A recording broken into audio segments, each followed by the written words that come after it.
What's going on, everyone? It's Tokian back with a brand new video for you all as we finally are back on the VGC Battlespot ladder with our VGC Climbing a Ladder series. Thank you so much for supporting today's episode. If you do end up enjoying the battles that we do feature in today's episode, please do leave a like. It really does help out the channel, and I really love to see that those likes, they kind of correlate, in my opinion. They correlate that you enjoyed what you watched. So I really do appreciate when you take the time to like the video and maybe even subscribe to the channel if you haven't already for more VGC content.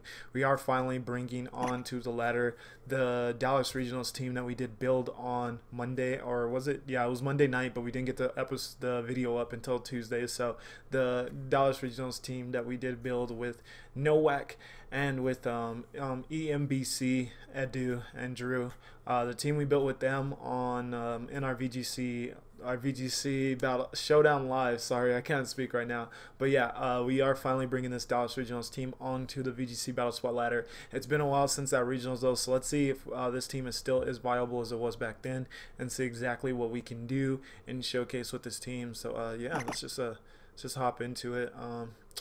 Let's just try to have a little bit of fun though. I wasn't able to ladder much off screen or anything like that, so we are only 1533, which isn't the best at all. So I will try to ladder tonight hopefully, and then bulk record maybe a second episode, and hopefully then we will actually be decently high. But we do get a 1633 opponent. I think that we're from Japan, but I'm not sure. I wasn't fully paying attention. They do have a team though of Alolan Ninetales, Araquanid, Alolan Muck, Tapu Fini, Porygon 2, and Arcanine. So I hate facing Ninetales. It's really good. It's really good.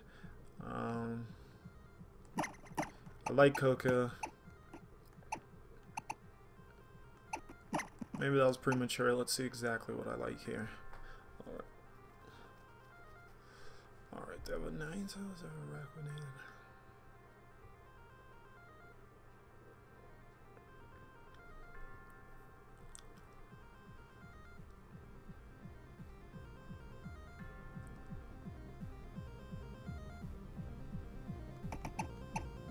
Yeah, I definitely like Coco. What to put beside it though is the million-dollar question.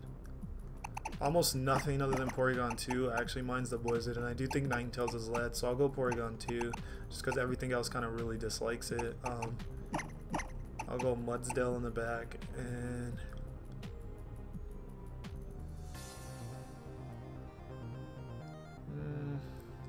Kartana.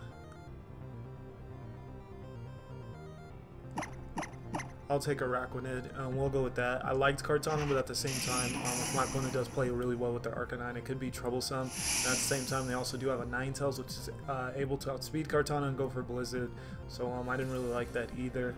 So yeah, due to those two, I decided to not go with it. And Kartana doesn't really take on Muck the best either, so hopefully Arachnoid was the correct choice. We are going to lead with Porygon 2 and Tapu Koko though, so let's see how that goes first as our opponent leads with Arcanine and Ninetales. So I did get the Ninetales lead correctly. Did call that correct. Oh, and if you aren't familiar with this team, definitely go check out that Showdown Live that we did do with Drew and Edu. It was extremely fun, and it was just it was a great experience. So definitely go check that out if you haven't already. Very quality episode of the Showdown Live. Let's just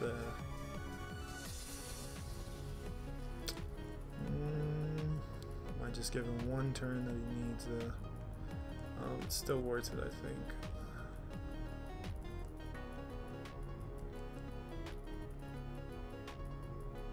We're just going to protect Coco because I actually want to break the sash on Ninetales real quickly. It does just go for Aurora Veil, which was expected. It was expected. That was the reason why I kind of didn't want to protect and I wanted to get damage off first. But just in case it did go for a Blizzard, I wanted to have its sash broken first before I went for that. Oh, and Roar goes to protect, so we will be roared out into our Mudsdale, unfortunately. That's not good for us at all.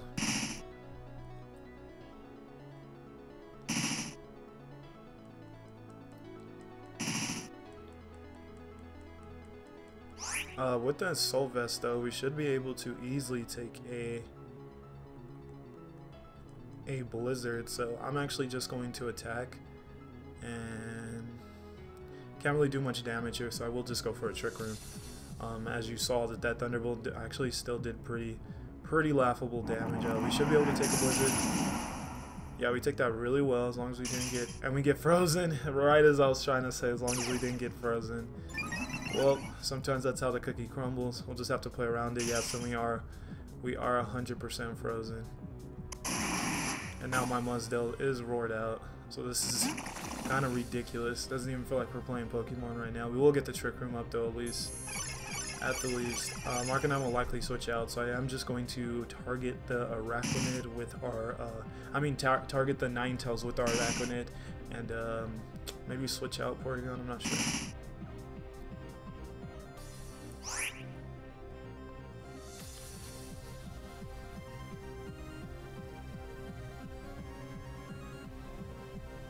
What else was on my opponent's team?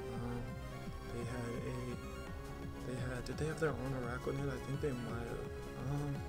Can't remember everything else they had though. I'm just going to Thunderbolt Arcanine slot. I can't remember the entirety of my opponent's team, and I'm pretty sure they didn't have a Dragon type though, so I don't think Ice Beam would be the play to try to predict Arcanine switching out. So I will just go for the liquidation on Ninetales, and then I will Thunderbolt the Arcanine, and we'll see how that works out for us. Hopefully Arcanine protects or switches out. Either of those two would be solid for us. But yeah, definitely the liquidation going off on Ninetales. Arcanine does switch out though, as expected, into my opponent's Araquanid, which I did think they have, so that's solid for us. Ninetales protects, but we're still going to get a powerful electric terrain Thunderbolt off on Araquanid, so that's solid for us. And due to the Auroraville, it doesn't do as much damage as it would have, but that's fine. And right here, due to the Hell damage, which is the one thing I do like about Hell, is the fact that it does let you know who's the fastest outside of Trick Room and still inside of Trick Room. So we do know that Araquanid is going to be the slowest thing on the field right now. I didn't see if Auroraville ended. Either way though, I'm still just going to go for this play. I don't see any reason to try to over predict or anything. Arcanine might just come back in on the Araquanid slot though. Nothing switches out though. We do get the liquidation off on Ninetales, so hopefully through the Auroraville we can still take it out. It does not take it out due to the Auroraville, so that is really unfortunate. Probably will go for a I actually wish I double targeted that slot. Now, opponent does have the Water Z on their Araquanid though, but we should be able to live one with Porygon still having its Eviolite enacted, and then there should be maybe even 2 turns still left of Trick Room, so we should still be able to recover back up. Oh, my opponent went for it on our Araquanid. That is very surprising. So they probably went for that. Oh, that did a lot of damage still. So they probably went for that, and they we are Citrus Berry though, but they probably also went for Freeze Dry. Yeah, that's what I was envisioning. We did go for that, so that does not take us out. But Hell damage is going to get pretty bad for us. I think Hell stops this turn though.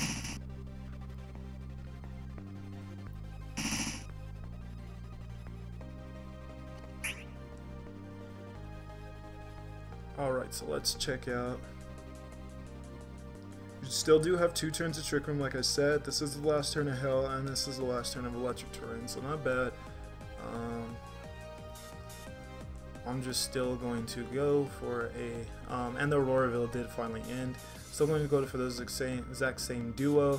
Just that, probably a double protect from my opponent, but this should be the last... This should be the last turn of Hell, and I don't think it actually hits you on that last turn, so... And we still should have Trick Room return after this, so... not really. I don't think this does anything as long as Hell doesn't hit our Araquanid. Yep, and the Hell stops. So yes, it does not hit on that final turn. Auroraville finally went out. Oh my god, Auroraville is so good. See why everyone's using Ninetales now. It makes sense.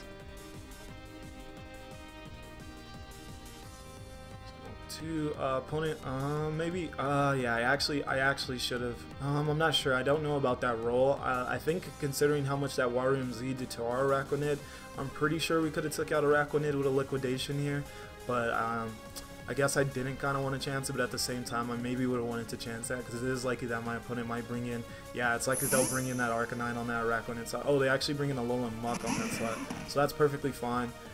Yeah, and they're going to actually bring in Arcanine on that slot, so that's fine. That is fine.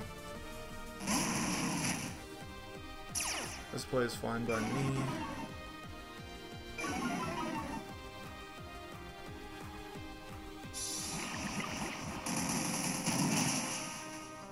Yeah, and we still do take out Arcanine, so that's solid. They just sacrifice their Arcanine to keep their Ninetales alive. I don't fully agree with that play, but you never know how much that Ninetales' freaking Auroraville can keep a team alive. You really never know.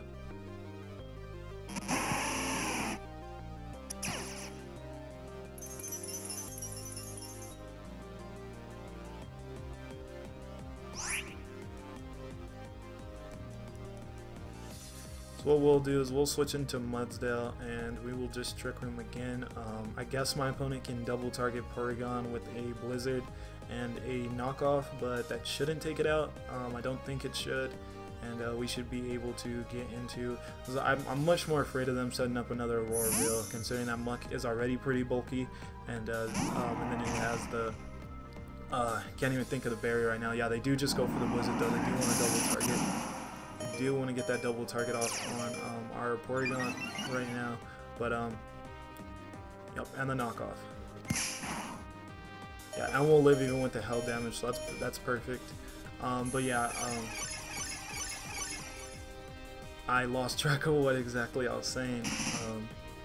What exactly? Oh, and with the like boosted citrus berry that Muck runs, I can't think of the name. Figgy berry. There we go. I can actually think of words. Figgy berry. Even with the Figgy berry, it makes Muck really threatening. So we will just go for a high sword power. I would love to go for a earthquake here, but unfortunately Porygon's at a really low amount of health that will likely get it taken out by an earthquake here. And I would rather not do that in case we do unthaw. I doubt we're unthaw. I do not have good luck when I do get frozen. So I doubt we're unthaw. I'm just going to go for that recover and go for that high horsepower. Shadow Sneak into the Mudsdale. Does that take us out even with the... Yeah, even with the +1 and +1 in defense, that takes us out, which is perfectly fine though. We get a 100% free recover off with our Porygon then, which is great.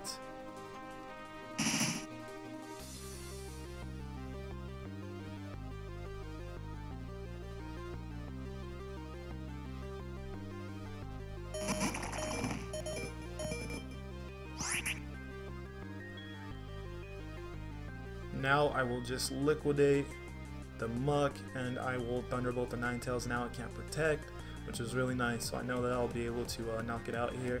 Oh, I wasn't thinking of... Oh crap. Well, I just wasn't thinking of Shadow Sneak. Shadow Sneak will take out our Araquanid, unfortunately, which is really unfortunate that we got to that low amount of health, and the fact that our Mudsdale got frozen. So this game is going to come down to the wire, honestly, because likely because of that Muck and us not really having a way of really damaging it because of Mudsdale getting frozen. Oh, they do not go for the Shadow Sneak. Why would you not? Oh, well, that's GG. That is definitely GG. Our opponent did not go for the Shadow Sneak. I can't explain why they wouldn't go for it there, but that is going to win us the game, the fact that they didn't go for that Shadow Sneak. So, happy days, happy days. We will lose Araquanid here due to the hell, but that's definitely GG. My opponent's Araquanid, especially considering that it is it's slower in Trick Room than Porygon, it definitely won't be able to win this game alone. So that will be GG.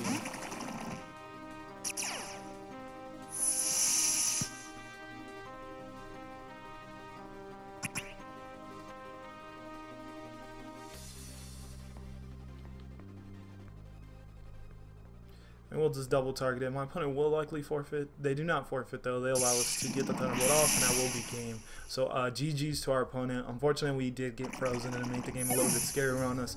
But with them not going for Shadow Sneak, I still don't understand that play. But considering they didn't go for it, we were able to clutch that victory still, even though Mudsdale was rendered ineffective, totally ineffective.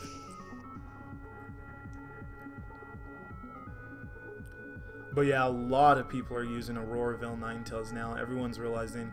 I think a lot of people realized how good it was early on, but then for some reason a lot of people then went away from it, and I really don't understand why. It's very solid.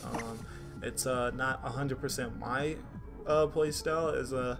I don't know, I just like a lot of different Pokemon in the format, but everyone's once again realizing how strong that is, and they are starting to use Alolan Ninetales a lot. We now get a 1541 opponent from Tokyo, Japan, who's, ooh, Alright, well, Pokebank did come out recently, so now Salazzle is a Pokemon that we might be seeing a lot more of due to it having Fake Out to its disposal now, which is honestly a very, very solid move.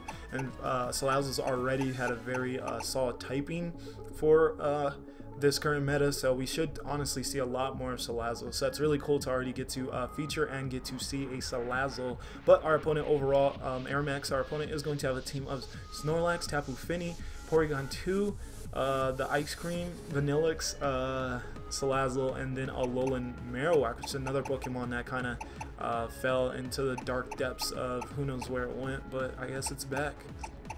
It is back. It looks like it might be. It just might be.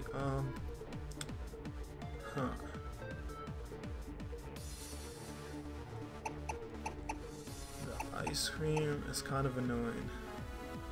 Ice Cream's actually actually really annoying, so what can we do to the Ice Cream?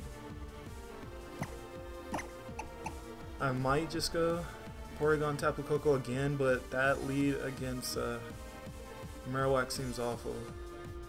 I mean against Snorlax if it's brought seems awful, but I'm running out of time though, so that's really unfortunate. Araquanid was probably definitely should have been brought. I ran out of time though and kind of accidentally just clicked what was in front of me, but Araquanid probably definitely should have been brought considering my opponent has 2 fire types in Salazzle and Alolan Marowak, so I probably should have definitely brought Araquanid, but running out of time, you don't make the best decisions. My opponent leads Porygon 2 and their own Vanillix, as we lead our Porygon 2 and Tapu Koko.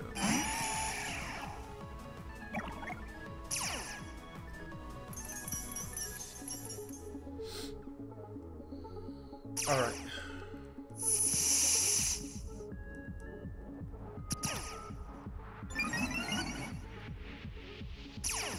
They get an attack raise, and we also get an attack raise.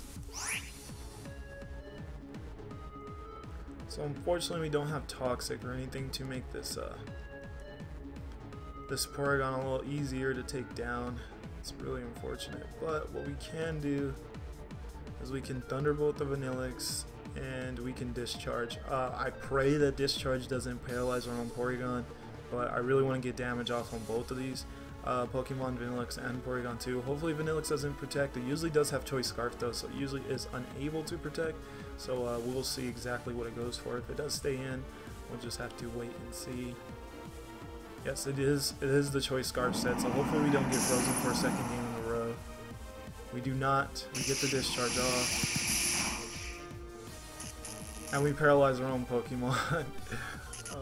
Oh, we do paralyze Vanillix too, which is kind of irrelevant. Oh, but we paralyze. Oh my god, everything got paralyzed. Everything got paralyzed. We have a Shadow Ball coming off on Koko, which likely will take it out. And it does take it out.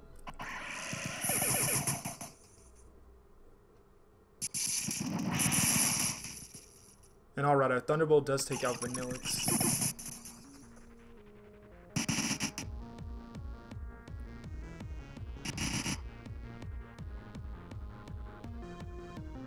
Alright, and I'll be right back, guys. There's a little bit of choppiness with our audio, so give me 1 second. I'll be right back.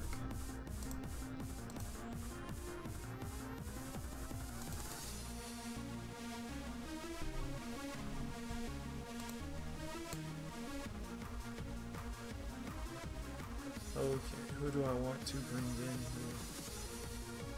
Hold on,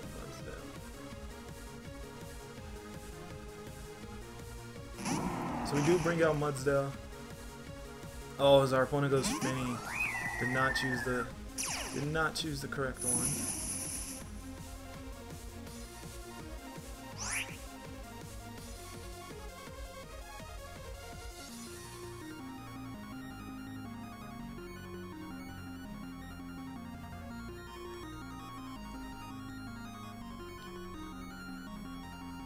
So I will just set up Trick Room. I'm honestly not in the best position by any measure right now. So yeah, I will just go for Trick Room. And I'm debating if I want to go for a high horsepower. I guess next turn we can just double target Finny if Mudsdale's able to survive, this could be Specs Tapu Fini, and it could just go for a Specs Muddy Water, which is going to be really bad. But if Mudsdale's still around, we can just double target. It does miss Mudsdale though, but it does hit Porygon, which is still pretty unfortunate. Alright, we do get an accuracy drop too. And an Ice Beam into Porygon. Horsepower our opponent's Porygon, and we do get the Trick Room up. So that actually went really well. We do have to take more hell damage. Hopefully we don't get paralyzed this next turn, and we can get a recover off with our Mudsdale. We really need to be able to get a recover off. I'm going to go for a recover and just another high horsepower into our opponent's Porygon 2. We should be able to live one of those after seeing the damage that did to our Porygon 2. We should be able to live a Muddy Water, so I'm not worried about that. All I'm worried about is actually getting paralyzed by this by the paralyze that's on our Porygon 2. I really need to be able to recover. We do get the recover off, so that is beautiful. I do think a high horsepower should take out Porygon at the health it's at now, so let's hope that it does that. It does take it out, so that's solid. So now we just have a Fini and whatever else my opponent. Oh my god, this is Z Fini. You got to be kidding me.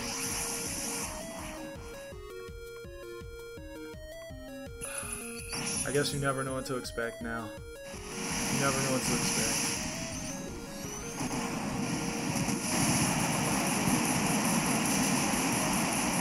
So yeah, that will take out our Mudsdale. That's really unfortunate. Oh, it was a crit. Maybe that wouldn't have taken us out now. Mudsdale has the worst luck. I guess Mudsdale is just not meant to be a Mudsdale. It's just meant to faint. Because it not only got frozen in last game, but now it's gotten crit by a Z move. And I recall someone said that Z moves shouldn't be able to crit. I kind of second that.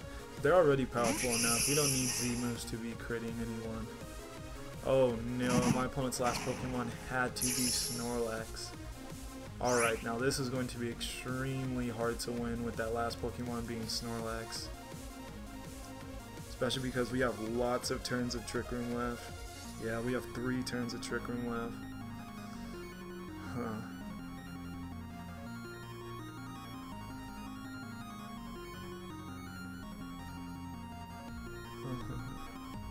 I'm actually just going to recover again with Porygon 2, and I'm actually just going to go for a Leaf Blade on Fini. I don't think any combination of attacks that Fini and Snorlax go for can take out Kartana. Oh my god, Fini protects though. Such a bad play on my part then. Do get the recover off. Fortunately, Fini does protect though. I did not see a protect coming. I did not think. Oh, an Earthquake. Okay. That's really not that bad.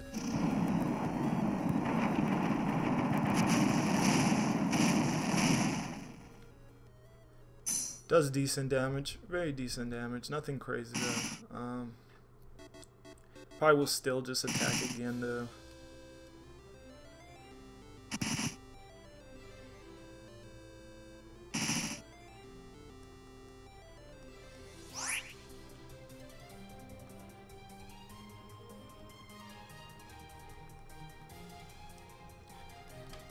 Just to ensure we get the KO on Fini, I don't even want to chance it. There's the chance this could be some absurdly bulky Fini.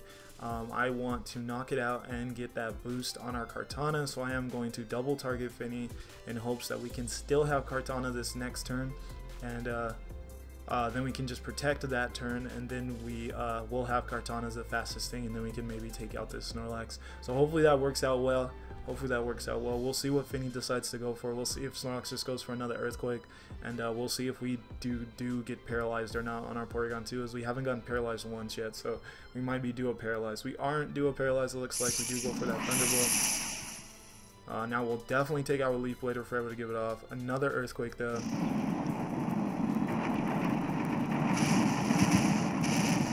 Ooh, now we're at a really low amount of health on Swagger. Oh no. Oh no. Oh no. We will get the Leaf Blade off and get the Beast Boost from it though, so hopefully we can protect this next turn, and hopefully we can do enough damage to the Snorlax to still win this game. Yeah, the hill does stop.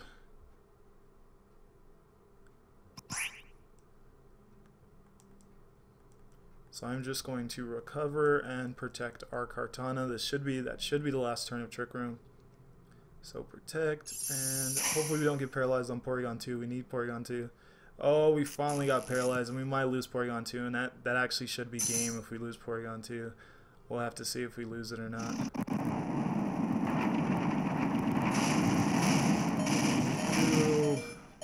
Oh my god, it crits us. Yeah, I think that's going to be game. What is up with all the crits? Can I get a crit back? I still don't think that'll take out Snorlax, but... Oh my! Did it just live on like no HP? No! No! Oh my god, talk about terrible luck. Oh my god. Oh my god. That luck, it lived on like 1 HP. Oh my god. 2 crits. We paralyzed our own Porygon 2. That's expected because we paralyzed everything else, but still. A freeze in the last game. What is that? Oh man. I guess GG's though. GG's. If I wouldn't have tacked into the protect the turn before that, we still could have won, so I obviously still could have played better. Overall though, that was just a wild game, lots of hacks, and just very wild. Thank you all so much for watching this episode of Climbing the Ladder. Once again, if you did enjoy yourself, please do leave a like to help support the channel, and definitely subscribe for more of these episodes of VGC Climbing the Ladder using this Dallas Regionals team, as we will be using it for the rest of this week, and then we'll bring on a new team for next week. I appreciate your support. I'm going to get the heck out of here though. I'll see you in the next episode. For now though, peace out. Have a good one, guys.